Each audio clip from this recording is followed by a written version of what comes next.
Merci le Tout-Puissant pour ce temps favorable, Seigneur. Yes. Merci l'agneau de Dieu. C'est toi notre Père. Tu es présent, Seigneur. Merci de la présence de tes saints anges. Merci, Seigneur. Parce que le Saint-Esprit est présent. Aujourd'hui, au Père, tous nos ennemis ont vomi tous ceux qui ont englouti. Amen les anasses. Vous vendez la place na yo pe obeti juste mulolo. Gloire à Jésus, gloire à Jésus. Gloire à Jésus. Alléluia. Amen. Nani mokonzi? Yes. Nani mobikisi? Yesu. Miko izo simpaka katebo. Zambe azali zambe. Yende mokonzi. Yes.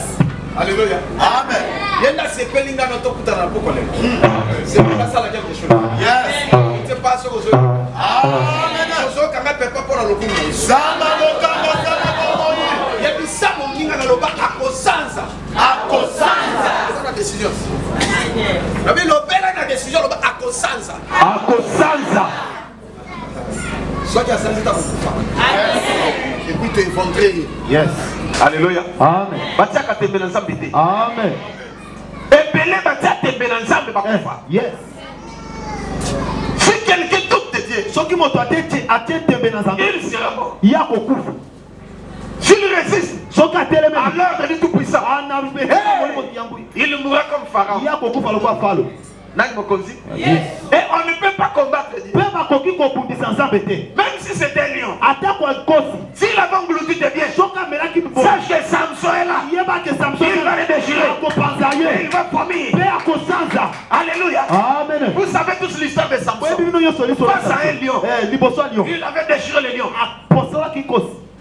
Et après quelques temps, de retour, il est allé pour se soulager. Il regarda, il voilà les miens. Et puis il m'a dit lion. Na solo baboui. Mutunyons. Oyo akanga bozuna. Mutunyons. Oyo amelaka étoile la femme. Oyo amelaka oya yo. Lelo akokufa na kombo na Yesu. Amen. Akosanza yango na kombo na Yesu. Amen. Soki akosanza akokufa lokola lion. Amen. Personne a koufi et bimi. Amen. Loba amen amen. Amen. Et on récupérait yango. Yes. Samson avait pris du miel. Mais dans les cadavres des lions. Ça c'est grave et c'est fini. Alléluia. Amen. Tu vomiras les morceaux que tu avais mangés. Yoko sanza oyo liaki. Nalobi yoko sanza yango. Soko sanza yoko kufa. Amen. Soko kufi to éventré yo. To pasolo libu. Yes. Demandez à l'Ipasa. Il vous dira ce qui s'était passé, ce qui s'est passé en Angola. Si tu mets les diamants au ventre, on va t'éventrer. On prend les diamants, on jette les cadavres. Yes. Parce que la bénédiction, c'est la bénédiction. Amen.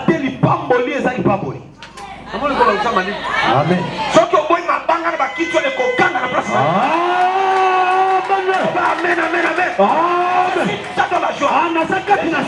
Pour récupérer tout ce qui peut amen,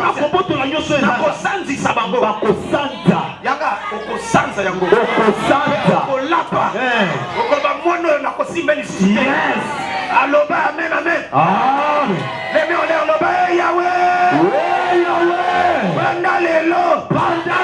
Oyanga bamela. Bakosanza yango. Bazosanza yango. Sopima lelo. Petela zambe maboko na mololo. Yesu. Proverbe chapitre 23 verset 8. Proverbe chapitre 23 verset 8. Levons-nous. Ceux qui sont en retard, yes. Amen. Proverbe chapitre 23, le verset 8. Yes. J'ai lu au nom de Jésus. Amen. Tu vomiras les morceaux que tu as mangés. Et tu auras perdu tes propos agréables. Yes. Amen. Amen. Mettez-vous. Tovandi. Tu vomiras les morceaux que tu as mangés. Yo kosanta oyo lia. Tu as mangé quel morceau? Yo lia kini. Tu as mangé. Yo molei. Tu as bivé. Yo momeli. Tu as beaucoup mangé. Yo liemi. Tu as beaucoup bu. Yo meli pe. Et aujourd'hui, je te dis, tu as mangé la grenouille. Yo me olie grenouille. Tu as mangé les crapauds. Yo lie likorodo. Il y a la différence entre les crapauds et la grenouille. Qu'est-ce entre likorodo na grenouille? La grenouille, on peut la manger. Yo ba koki kolia yi. Mais les crapauds, kasi likorodo. si tu manges les crapauds, soko lie likorodo. tu verras. On comprend moi. Franchement, aujourd'hui, Na lo bisio lelo. tu as mangé les crapauds. Yo lie likorodo. Yeah. Alléluia. Amen. On peut manger n'importe quoi. Ba koki kolia nini. On peut manger n'importe quel serpent. Ba koki kolia nyoka nyoka. Mais on ne peut pas manger les serpents vénénés. Kasi ba koki kolia nyoka sana venete. Il y a les serpents venimés et les serpents vénénés. Yes. Les serpents venimés, on peut manger sa chair. Parce que sa chair n'a pas de venin. Mais les serpents vénénés, on ne peut pas les manger. Parce qu'il y a des venins même dans sa chair. Si tu le dis, crois-moi, il a les venins dans sa chair. Si tu manges sa chair, tu meurs. Yes. Ce qui ont été montés dans sa prendre. Amen. Amen. Ça n'a pas de au lieu au koufi. Yes. Et ça n'a poison, tu n'as mis. Yes. Amen. Alléluia. Amen. Il y a un gros lézard. C'est tout dans la forêt. Lézard, on a balayé à Kaye. Batenga Kaye Mbambe. Mbambe. Moussuli Kitoko. Mais attention avec les arts. C'est tout dans la maison. Dès qu'il est petit, si tu les manges, tu meurs. Amen. Les hommes ont tenu ça. Oyo aliaka. Alia. Mais nalobi les hommes. Alia no kobelia kate. Kosanza. Kitaki na libumu. Et kovanda kinyate. Libuezo baluke sikoi. Son ventre commence. Alléluia. Amen. Je dis son ventre maintenant. Commence à tourner. Commence maintenant à bouger. Commence à bouger maintenant. Dans son ventre, il y a quelque chose. Il va vomir. Général. Parce que ça y a yo. Ce qui t'est à Kokufa, on va l'éventrer. La Bible dit, il vomira les morceaux que tu as mangé. Et tu vas perdre tes propos. Alléluia. Amen. Maintenant, ceux qui savent que des mystiques. Mystique. Alléluia. Amen. Commence maintenant à réfléchir. Qu'est-ce qu'on a mangé? Nini balia. Et qu'est-ce qu'on a englouti? Nini bamela. Si on avait mangé ta promotion, si on avait englouti tes chances, si on avait englouti tes enfants, si on avait englouti tes chances, si on avait englouti ton ministère, si on avait englouti ton mari, j'ai dit aujourd'hui, pas demain, la journée d'aujourd'hui, commence déjà. Tous vos ennemis, vos sortis, intouchable. Amen. Amen.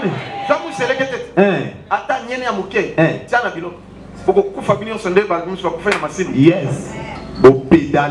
Alléluia. Amen. Maman Zolamba, biloko bela qui dit ça fungoli à gezo soki lutu soki ni.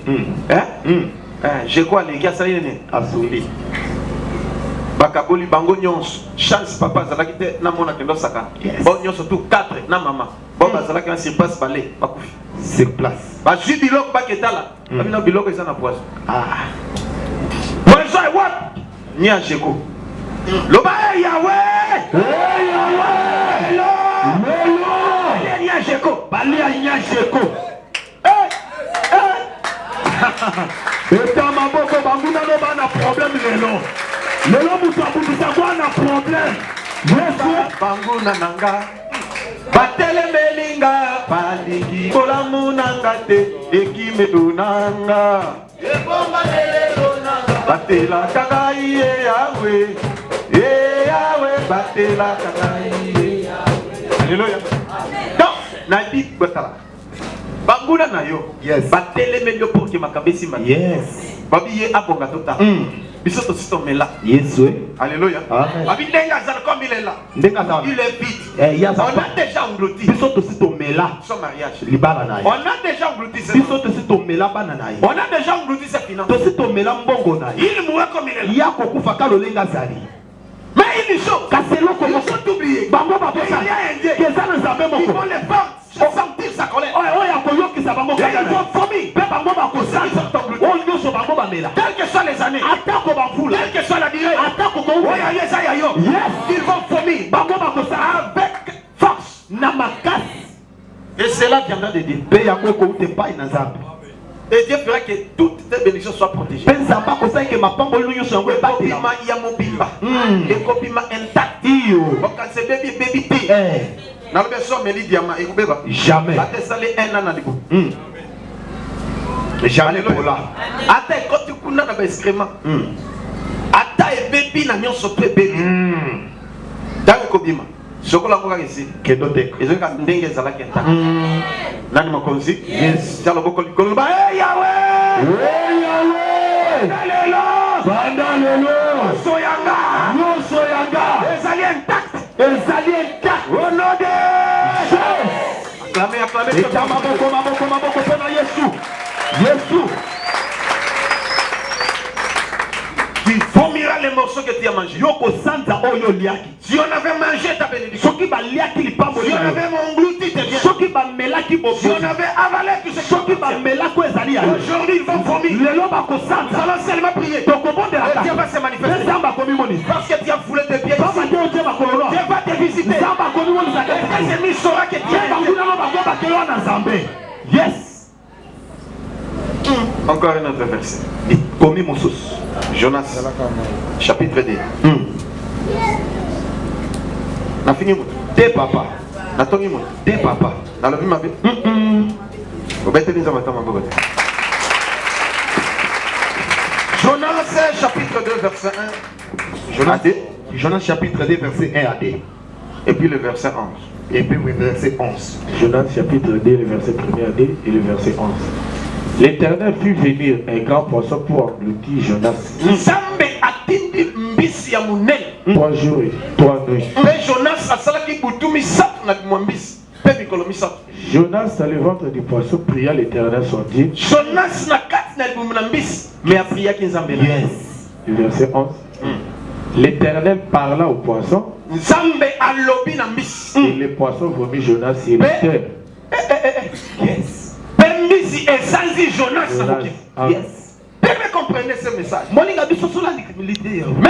Dieu est dans la base de ta souffrance, il y a une prière à faire. Je ne sais pas si vous comprenez. Jonas résistait à la mission que Dieu lui avait accordée. Et qu'est-ce qu'il avait pris comme résolution? De fuir et d'aller faire ses business à Tarsis. Mais au cours de la route, dans la mer, à bord des bateaux, il y a une mission qui est une catastrophe. Alléluia. Amen. Jonas va perdre tous les biens, y compris lui-même. On a jeté ses biens là-bas. Il était là silence pour essayer d'alléger les bateaux. Mais toutes les efforts étaient en vain. On a tiré au sort et le sang est tombé chez lui. C'est Batouni et papa. Yo oti wapi osalaka nini oza ekolo nini. Alléluia. Amen. Nalobi lelo. Nabi lelo. Amen. Banguna na yo. Tozoto na bango bauti. Wapi. Baza na famille to na quartier. Yes. Tuna de kola loba baza na famille to na quartier. Baza na famille to na quartier. Kombo na ye nani? Kombo na ye nani? Aza ekolo nini? Aza ekolo nini? Même s'il est mondibu. Atako mundibu. Même s'il est chinois. Atako chinois. Même s'il est américain. Atako américain. Même s'il est au village. Atako na mboka. Je te dis franchement, il vomira. Bango bako tu vas manger. Yoso bango balia. J'ai dit aujourd'hui. Nabilelo. Akosanza yango. Bako santa. Bako santa. Alléluia. Amen. Mais écoutez cette histoire. Yoka lisolo. L'Éternel fit venir un grand poisson. Nzambe ayesi mbisi Et ces poissons engloutit Jonas. Et subitement, Jonas se trouva dans le ventre du poisson. 3 jours et 3 nuits. Bien aimé, il y a de l'air ici. Et ça n'en peut pas. Alléluia. Naïbo nager na makasi. Yo peut-être qu'on nage dans la piscine. Mais on nage dans la fleuve. Yes. On nage à piscine, dans la fleuve, c'est différent. Alléluia. Amen. La piscine, ils vont mettre les nageurs, ils vont pembe. Attends, la rapidité va sauver. Alléluia. Amen. Piscine, ils ont 3 mètres, 5 mètres. Et en profondeur, 2 mètres, 3 mètres, 1 mètre, demi-mètre, et ainsi de suite. Mais fleuve. Piscine, nous sommes en Anassi. Yes. Mais fleuve. Tu ne sais pas ce qu'ils ont vu là-dedans. Une profondeur énorme.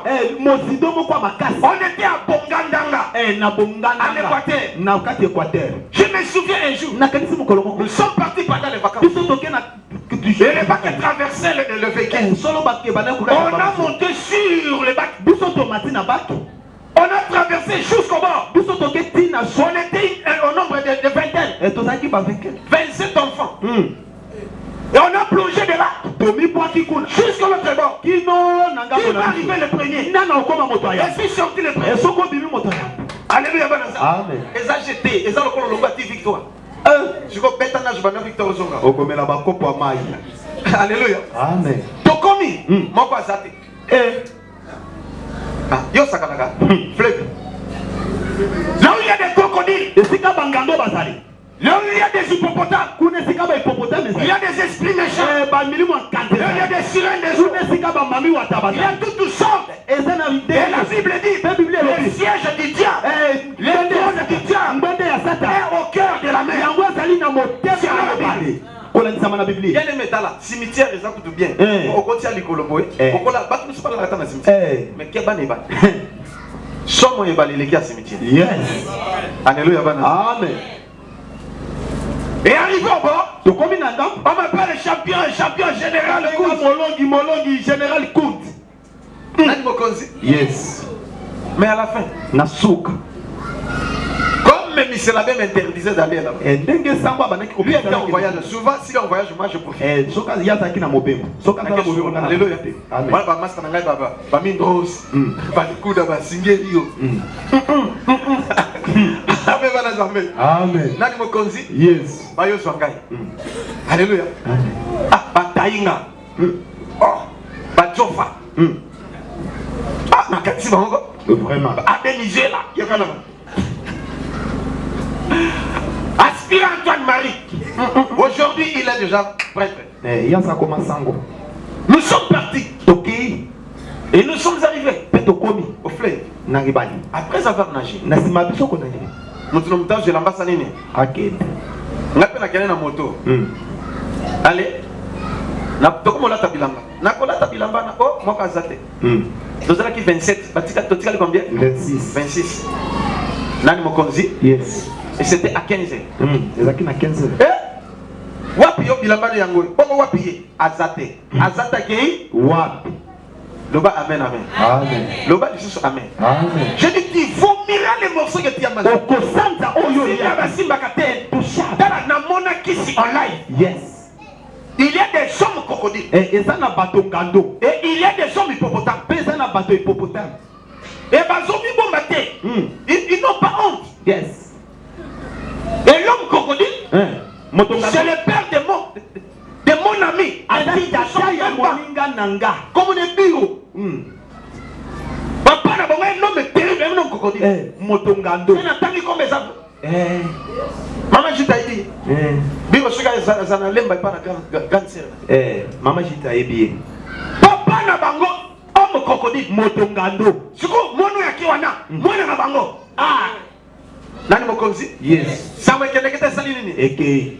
Yo kandeko. Tango eke spectacle. Ebi sa papa lo bien. Mwana wana sali nini? Okay. Ngande kangiye. Ambo. Ça va na zoya. Papa ye. Batu plein. Ozalaki wa. Tolobi tozalaki wa tomatai na baki. Tango 400 mituka. Diwa tina ngambo kuna. Ah, tina ngambo ne to plonger kuna. To bandi ko nager ti to songia.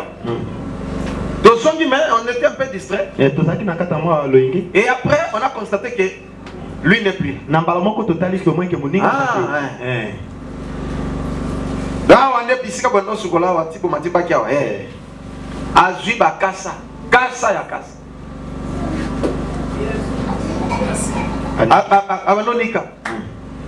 Le bame. Abandonika. Abandonika maboko. Et il a commencé à parler. La Bible dit. Dans le livre des Proverbes. Chapitre 18 verset 21. Chapitre 18. Et la vie et la mort sont au pouvoir. C'est papa commencé à parler. A déclaré. Aujourd'hui, nous savons que notre fils est maintenant au cœur de la mer. De ce fleuve ici. Il y a des serpents. Il y a des crocodiles. Il y a des hippopotames. Il y a des esprits. Mais si ces crocodiles nous appartiennent,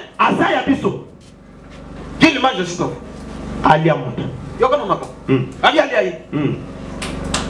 parce que c'est que ça nous va t'entretenir bien. Mais si c'est un étranger, que cet enfant revienne ici. Alléluia comme je parle. Abi bosonga sima. Bosonga. Dala Afrika Caroline atie moi mai anisa ni mai moko ya vert ya kasa. Afini kaka litange tangi na mai toin. Abi bosonga sima. Bon. Bosonga sima. Minute à kota. 2 minutes c'est trop. Azongi na mai. Nani atelema, namba mbamu, nako kwe. Bon. Nani mokonzi? Yes. Nani nzambe? Yes. L'enfant est revenu à la vie. Moi na songi na bomo. Mais makile songi na matoi. Nana solo. Yes. Il était en agonie. Yaza ki penza. Aïbo joye. Bazuye ajuka bakasa asaine. Atie na zolo, atie na zolo. Atie na matoi, atie na matoi. Aïbo kelenda. Et l'enfant est revenu à la vie. Je te dis franchement, si le fleuve et c'est grand crocodile, il avait englouti cet enfant. Mais à travers ce papa, le crocodile a senti. Le lona soloba. Yes. Ataba simba ki ayo. Amen. Et ya kosonga. Yes. Songa. Yes. Oya komeka kokufa. Yes. Galopia songa meka kokufa. Yes. Il ne peut pas résister. Il ne pourra pas résister. Parce que l'ordre viendra. Ce qui va exprimer ma paix et joyeux que la batte moki. A combien plus forte raison ensemble. Le karma. Tobangi mai mukoloa. Alléluia. Amen. Nani akitana mai. Mais une chose. Pendant la nuit, Nabutu. On est revenu dans le fleuve avec Sango. Sango ayaki Nabutu. Tozoki ne balé na Sango. Ola sukola nda ko bité. Toke tikana na ke sukola bal. A démarré bisona ne fait. Ou Nabutu na betele du solo. Alléluia. Amen. Amen. Nga pe Sango ke ne balé. Pourquoi? Alléluia. Amen. Ba perozo mona bando ki papa mabe. Donc il ne balé Nabutu. Il faisait noir et personne n'était là. Molili pe moto azala kité. 0h30. Ah, Sango. Donc comme il est balé, télé, alati, moi, sous kilote naïe, dorsini. Alléluia. Amen. M'appelle Loma. Il y a un peu sous kilote, dorsini. Alléluia. Amen. N'a mon papa. A matin à battre, mbam. Kouda na katikati. La vérité. Gana on a daté. Ce qu'on imite, dans le matin nouvelle, qu'est-ce que ça va? Nagana yokuna. Amen, amen. Amen. Ngaka pembeni. Un bon nageur. Mais quand même j'ai hyper. Non, ça qui crocodile a carré tout le monde. Ngana kenzi. Namo nageur so. Un bon nageur encore. Aïe. Mais oh père, yo baka te ko. Baka ngai. Non, baka maman. Mais baza eloko ezate parce papa ça dit que c'est Amen. On s'est lavé. Moi courage. Allez. Il n'y a pas de je te n'inquiète pas. Viens avec toi. Tous les féticheurs, les magiciens, pourquoi toi tu as qui a dit aujourd'hui eza la maman na yo eza la tata na yo eza la ndeko na yo soki akangaka bosi soki amelaka yango akosanza na kombo na yo. Ce qui sort de ma bouche personne ne peut changer.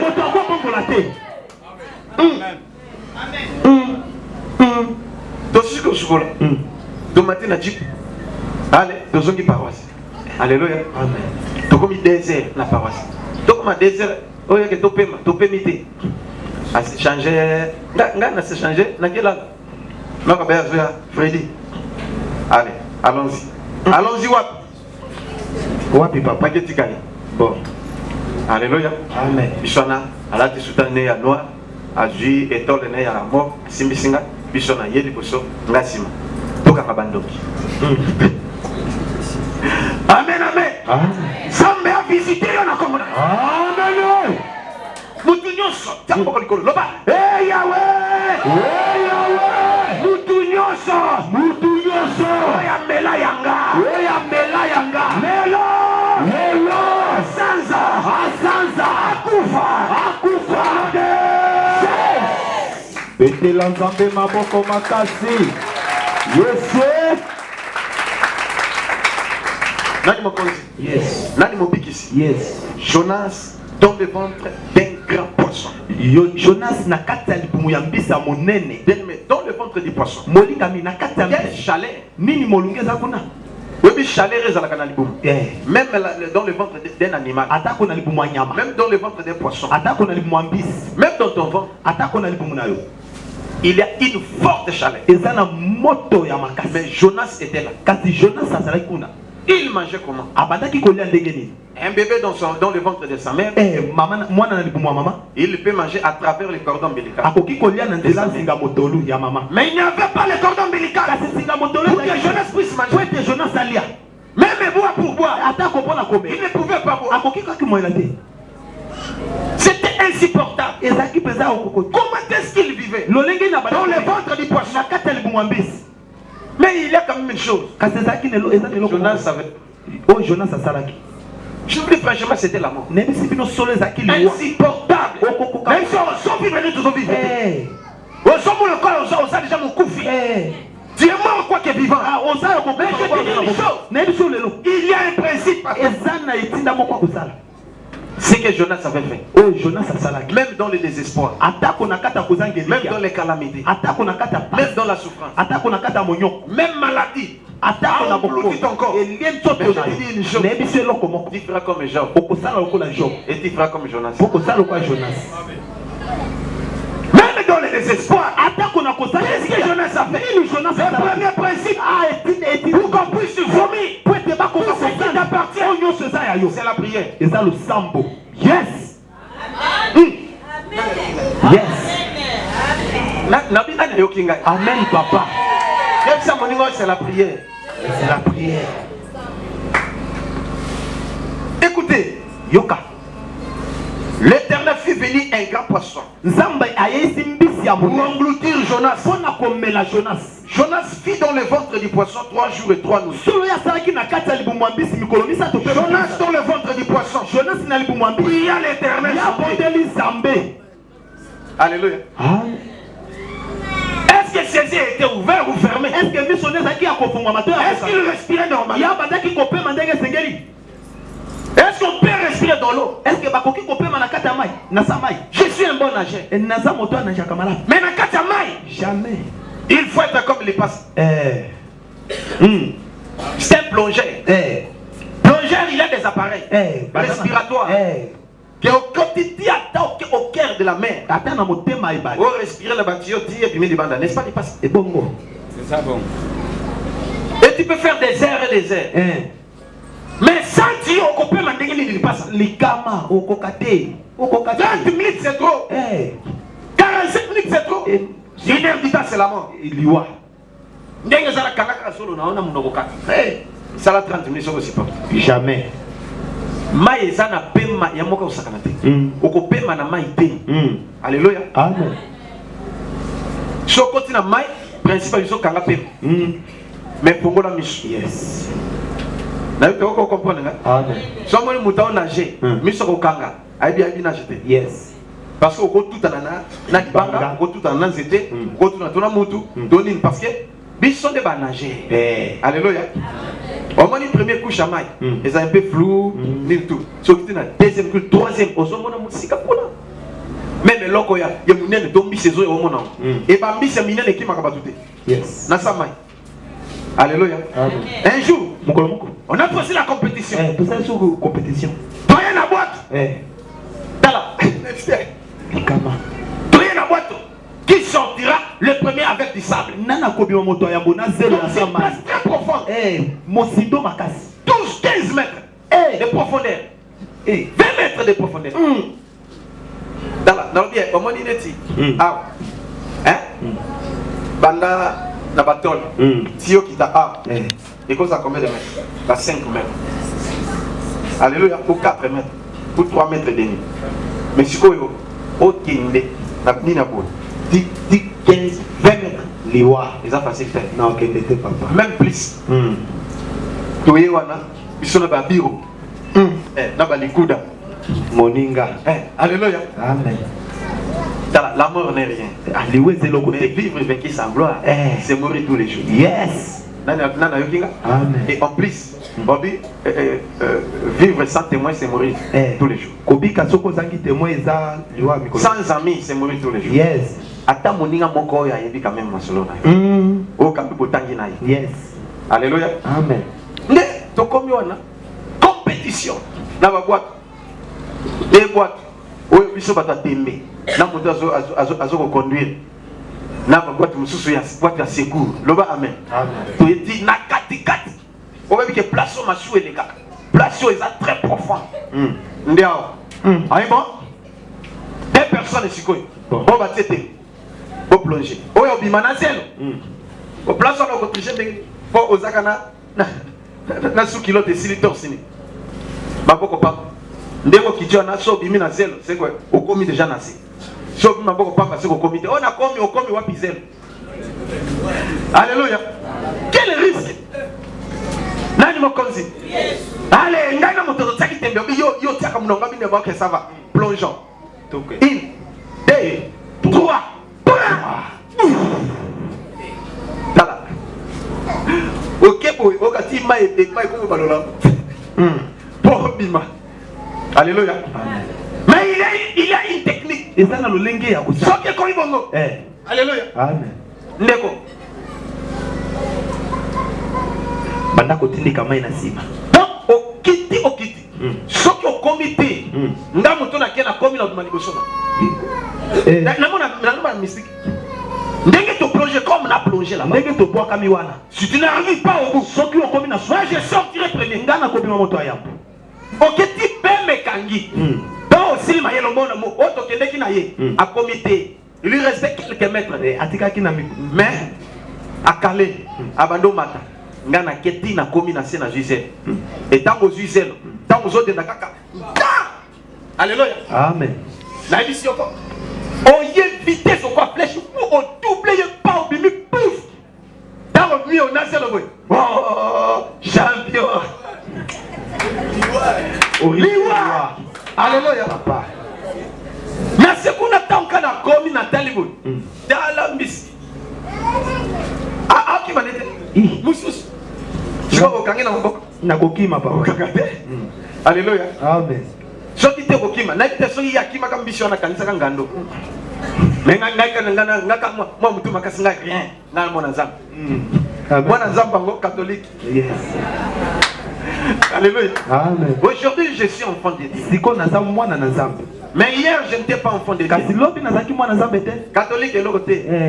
Alléluia. Amen. Na bimi vitesse na doublé Singerio. Son nom c'est Singerio. Singerio. Alléluia. Amen. Na doublé, il y a pour la sopotana, on a ima. Ngana y a flèche. Champion. Mama tika na kwato. Oh, ya zo ma. Babengi. Itala we. Oko kufa. Yuma. Alléluia. Amen. Bien-aimé, moningami. La mer et pas le blé. Topé balamuke. Il y a des grands mystères. Ezana ma bomba mi ama. Mais soki Moutunios.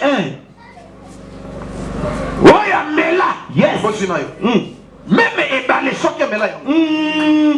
Et je dis franchement, même si c'est Dieu qui est à la base, lui-même va ordonner aux poissons des familles. Et familles, c'est bien. Jonas était surpris. Dans le ventre du poisson, il a prié Dieu. Il a fait sa prière. Et Dieu a donné l'ordre au poisson. Poisson, sans aïe. Dans le Bible, l'homme sans aïe. Amen. Basanza bozinayo. Amen. Basanza mbongolayo. Amen. Basanza bachance. Amen. Basanza libala nayo. Amen. Basanza bamenete. Amen. Oya lobi amene sala me. Amen. Oya tele mi abeti mulole sala. Yes. Nani atanga kopanga pete. Yaka nengo tele mi. Baso sanza déjà. Yes. Nabi nani akarai. Nana kanga. Nani qui a résisté. Nana tele me la. Qui peut résister. Nana koki kote. À l'ordre du tout puissant. Nani, je demande qui? Natuni Nani. Bien-aimé, je te dis, frère. Il y a quelqu'un. Il avait englouti. Il y a quelqu'un. Il avait englouti mes chats. Il a souffert dans la vie. Aujourd'hui, je ne sais pas. Parce que tu avais donné l'homme. Il m'a révélé. Il a qui vous jouer. Tous ceux qui ont englouti tes biens. Aujourd'hui, les longs vont vomir. Et celui qui bloquait ton mariage. Aujourd'hui, les longs vont vomir. À cause parce que je l'ai frappé. Il est là. Alléluia. Attends, il y a l'eau. Oya kanda bozinanga. Oya kanda bozinanga. Oya kanda mbongonanga. Oya kanda mbongonanga. Oya kanda bachance nanga. Oya kanda bachance nanga. Sikosonga na lobi olobika asanza yango. Yes. Eza la papa nanga. Asanza yango. Eza la mama nanga. Asanza yango. Eza la papa leki nanga. Asanza yango. Eza la noko nanga. Asanza yango. Eza la mama kulutu. Asanza yango. Eza la mama leki. Asanza yango. Eza la mwana nanga. Asanza yango. Eza la mwasi nanga. Asanza yango. Eza la mobali nanga. Asanza yango. Eza la na quartier. Asanza yango. Asanza yango. Asanza yango. Asanza yango. Asanza yango. Kosanti sabako.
Yes.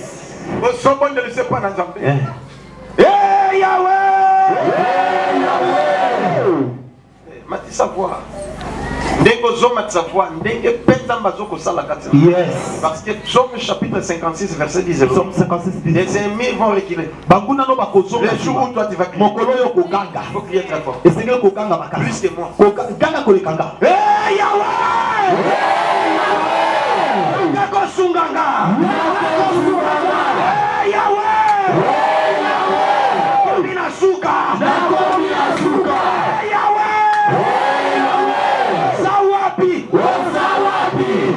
Soki nga na lobi, olobi kaka basanza yango.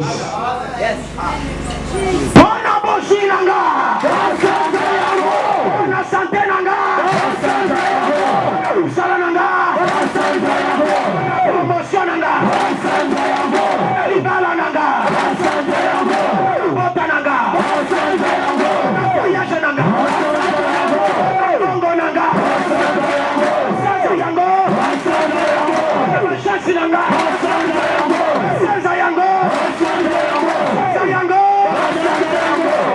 Bondela banda ko bondela ha kombo la yesu basanza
Yes.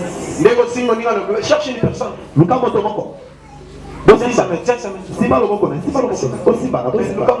Yes.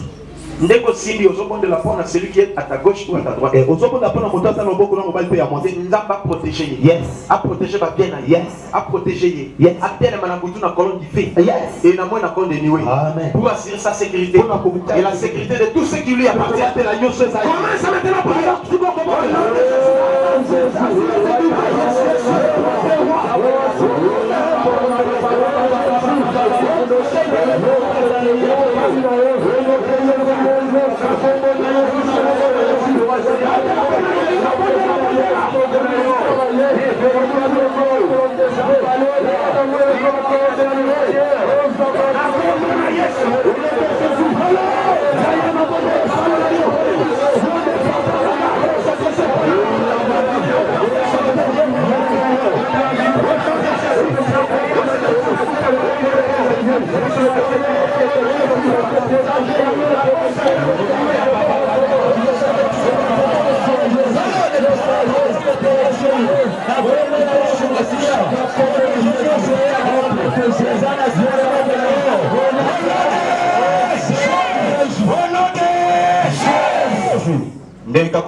quelque chose essaie de kisikoy. Yes.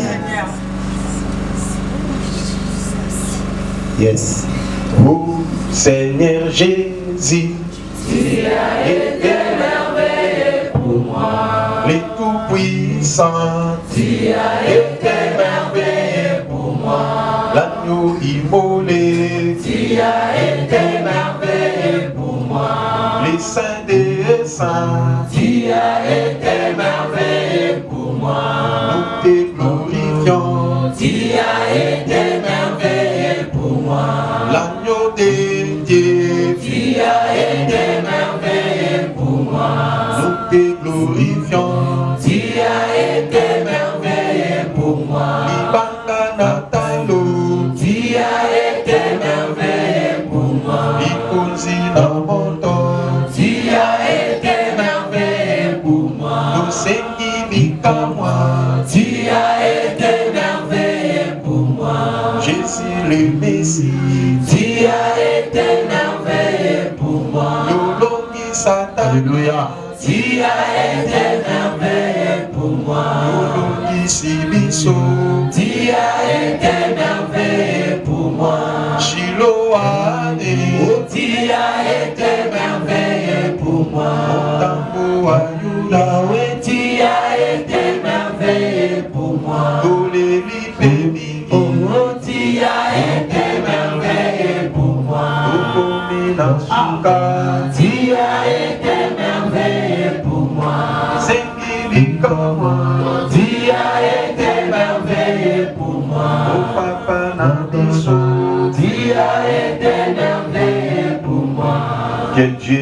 de là où vous êtes et qu'il vous console. Aujourd'hui, il y aura un grand miracle qui va s'opérer. Ce que moi je prononce, ça va affecter votre vie. Au nom de Jésus-Christ, vous verrez encore des grandes choses, des bonnes choses et de meilleures. Au nom de Jésus, Dieu a déjà disposé de bonnes choses. Ce que tu cherches, te cherche. Au nom de Jésus, nous disons Amen. Amen. Prédication oyo pe prière oyo. Onyonso bakanga bakolo nzambe. Onyonso bamela bozuna ba sanza yango na kombo na Yesu. Papa totika na rendez-vous. Na bandeko bazana veiller à. Papa nyonso bazana veiller na ba frère. Et puis totika na rendez-vous na bazoke matanga. Protéger bango. Na bo bakotika la awa pe rendez-vous lobby jeudi, vendredi, samedi, dimanche. Moi oyo mobimba. Ozana rendez-vous na biso. Et muto kotia makolo Seigneur abimandenga yakite. Avec quelque chose au nom de Jésus. Amen. Que Dieu vous bénisse.